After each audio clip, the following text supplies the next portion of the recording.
Oron-ville. The train stopped at Besançon, a small town in Champagne, and there we got out. With unbelievable awe, we listened to the slow pulsation of the machinery of the front, a tune to which long years were to accustom us. Far away, the white ball of a shrapnel shell melted into the gray December sky. The breath of the war passed by us with its peculiar horror. Did we imagine that nearly every one of us would be swallowed up in the days when the dull muttering over there broke out into unceasing thunder, one earlier, another later? We had left lecture room, classroom, and bench behind us.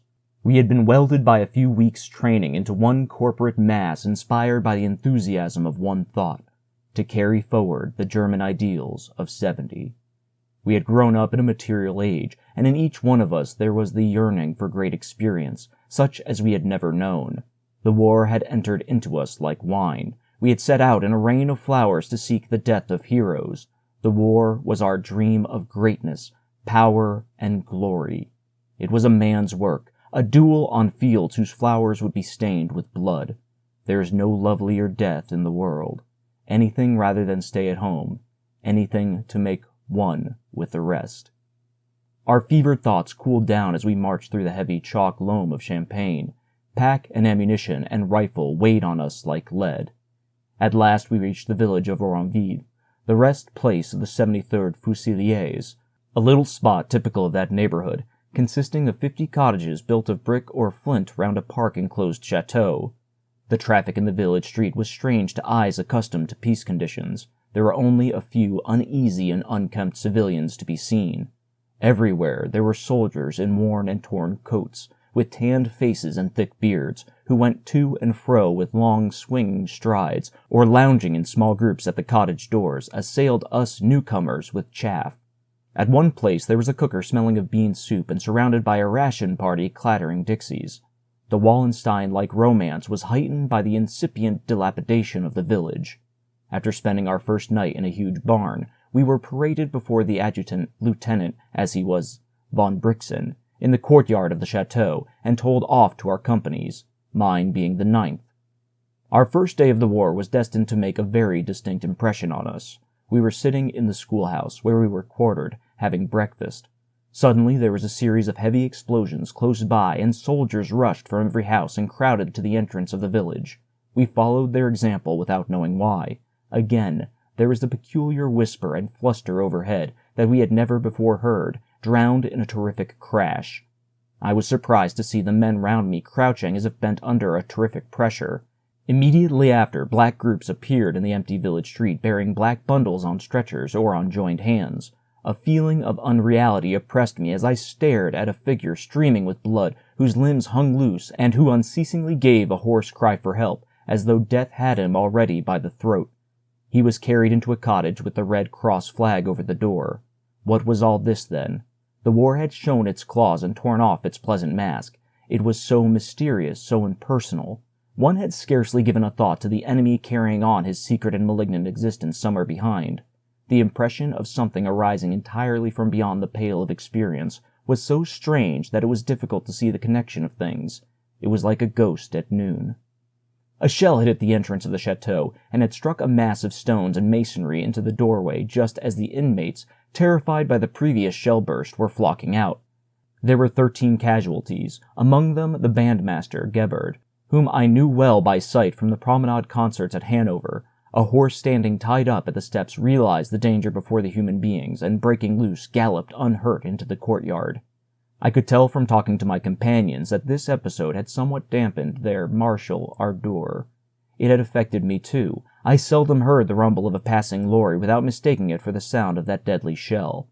In any case, however, it was our fate all through the war to start at any sudden and unexpected sound.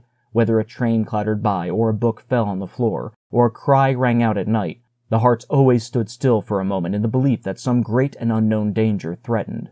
It was the sign of living 4 years under the shadow of death. The effect upon the dark regions that lie beneath the consciousness was so deep that at the least interruption of the usual course, death started up with warning hand, or as he does in those clocks where he appears above the dial at every hour with sand glass and scythe. It was a sensation over which habit could not prevail. since the instinct of self-preservation remains always the same. The notion that a soldier becomes hardier and bolder as war proceeds is mistaken. What he gains in the science and art of attacking his enemy, he loses in strength of nerve. The only dam against this loss is a sense of honor so resolute that few attain to it. For this reason, I consider that troops composed of boys of 20, under experienced leadership, are the most formidable. On the evening of the same day came the moment we had so long desired, when, heavily laden, we set out for the line. Our way led through Betricourt, whose ruins stood up fantastically in the dusk, to a lonely ranger's lodge concealed in pine woods, known as the Fansanerie. This was battalion reserve, and the 9th Company was in reserve till that night. The officer commanding was Lieutenant R. Brahms. We reported and were detailed to our platoons, and soon found ourselves surrounded by bearded, mud-caked companions who greeted us with a certain ironical good humor. They asked us how things were going in Hanover, and whether the war was going to end soon. Then the talk fell to laconic remarks about trenches, cookers, shell fire, and other matters of trench warfare. After a while, there was a shout to "turn out" at the entrance of our hut-like shelter. We fell in with our sections, and at the command "Laden und Sichern," we put a clip of live cartridges into the magazine with secret joy. Then, in silence and in a single file, we went across the country through the night, in a landscape studded with clumps of woodland. Now and then a single shot rang out, or a rocket fizzled up, and after a brief and ghastly illumination, left the darkness blacker than before. The dull clink of rifles and entrenching tools was varied by the warning cry, "Look out! Wire!" Then suddenly a rattle and a crash, and a curse. "Can't you open your mouth when there's a shell hole coming?" The corporal takes up the tale. "Shut up, blast you! Do you think the French have mud in their ears?" We get on quicker. The dark of night, the glimmer of a very light, the slow flicker of rifle fire, induced a tremulous, alert state of the nerves. Occasionally a chance bullet sings by, cool and thin overhead, and is lost in the distance. How often since then have I gone up to the line in a mood half of excitement and half of melancholy, through scenes of utter desolation. Finally we were lost to sight in one of those trenches that wind like white serpents through the night to the front line. Once there, I woke to find myself alone and shivering. I was staring intently over the parapet at a row of firs in front of the trench, among which my fancy conjured up shadowy figures on every side, while now and then a stray bullet crashed through the branches. The only change during these almost endless hours was that an older hand took me by a long, narrow sap to a post in front of the line, and there we occupied ourselves, as I had done before, in keeping a lookout. For 2 hours after that I was allowed to sleep, the sleep of exhaustion, in a bare hole in the chalk. By dawn I was as white and chalky as the rest. I felt as though I had lived this mole's life for months. The regiment's front was opposite the village of La Guarda in the chalk hills of Champagne. On the right was the destroyed Garnet Wood. Then the line zigzagged through large fields of sugar beet, among which the red trousers of those who had fallen in the previous attacks were conspicuous, and ended in low ground where touch with the 74th had to be maintained by means of night patrols. The beck flowed over the weir of a destroyed mill, surrounded by gloomy trees. It was an eerie spot to be in when the moon threw shifting shadows between rifts of cloud, and when strange sounds seemed to be mingled with the murmur of the water and the whisper of the reeds. Trench life here was as exhausting as it well could be.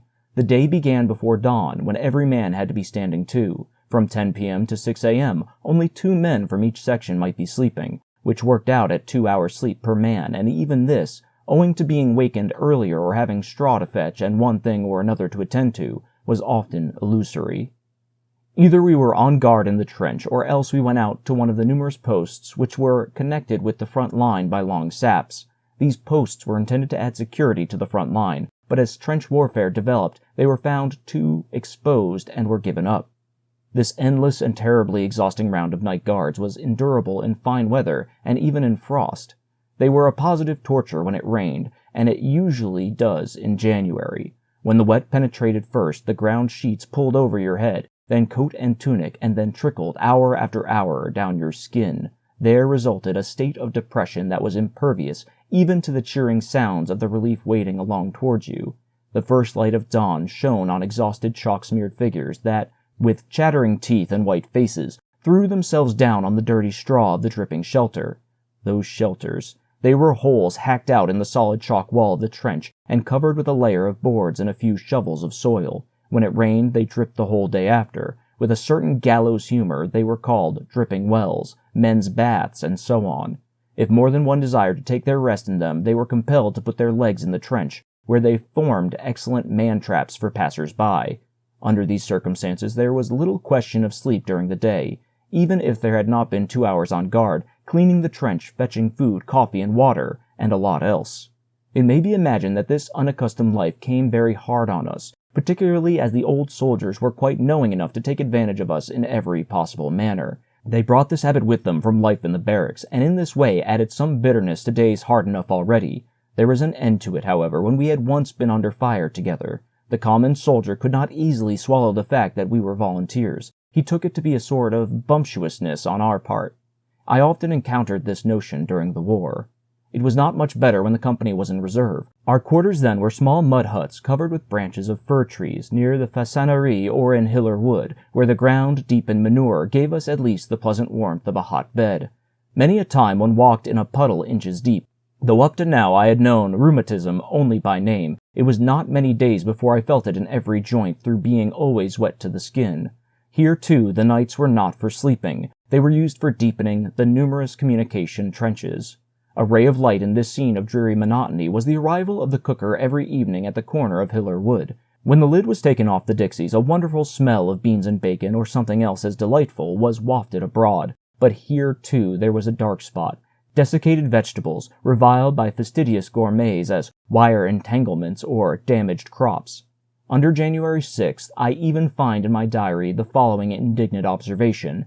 In the evening, the cooker waddled up and brought a filthy mess, probably stewed up out of frozen turnips. On the other hand, under the 14th, there is the enthusiastic entry, wonderful bean soup, 4 rations, pangs of satiety.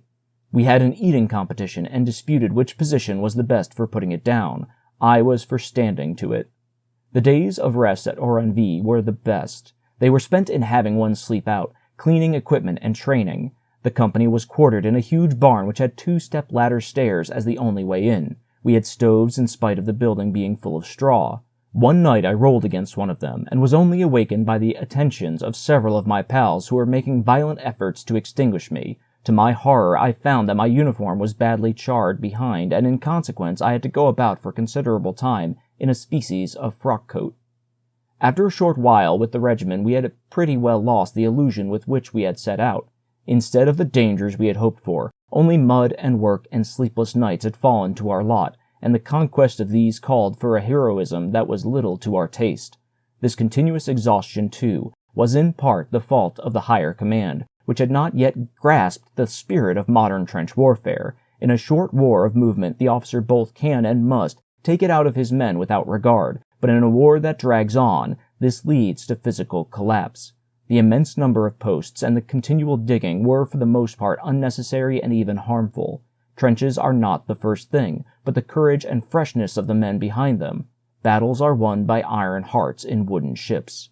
Certainly in the trenches we heard a few bullets whistle, and now and then had a few shells over from the Rheims forts. But these small experiences of war were far beneath our expectations. All the same, we were often reminded of the murderous reality that lay behind these apparently aimless incidents. For example, on the 8th January, a shell hit the Façannerie and killed Lieutenant Schmidt, the adjutant of the battalion. On the 27th January, in honor of the Kaiser, 3 hurrahs rang out, and along the whole length of the front, "Hail to thee and Conqueror's Wreath" was sung to the accompaniment of the enemy's rifle fire. During these days, I had a most unpleasant experience which nearly brought my military career to an untimely and inglorious conclusion. The company was on the left flank, and towards dawn, after a night entirely without sleep, I and another had to do double sentry, go in the low-lying ground. Owing to the cold, I had, against orders, thrown my blanket over my head and was leaning against a tree. My rifle was resting on a bush close beside me. Suddenly, there was a noise behind me. Out went my hand. The rifle was gone. The officer on duty had slipped up behind me and got hold of it without being observed. As a summary punishment, he sent me armed with a pickaxe toward the French post about 100 meters away, a Red Indian idea that nearly cost me my life, for during the course of my remarkable penalty patrol, a patrol of 3 volunteers crept forward through the rushes and was seen and shot at by the French. One called Lang was hit and never seen again. As I was standing close by, I got my share of one of those platoon salvos, then so much in favor, and the twigs of the willow beside me whistled round my ears. I clenched my teeth and stood where I was out of pure cussedness. I have never been able to forgive this NCO, who soon after was severely wounded and got his discharge for this dirty trick. We were all heartily pleased when we heard that we were at last to be taken out, and we celebrated our departure from Oron-ville by a tremendous beer drinking in the huge barn. On the 4th February 15, we were relieved by a Saxon regiment and marched to Bazancourt. That month, the hardest of the whole war for me, was a good schooling all the same. It made me thoroughly familiar with the whole round of trench duties and fatigues in their severest form. This experience stood me in good stead later, when without it I might as an officer have demanded the impossible of my men.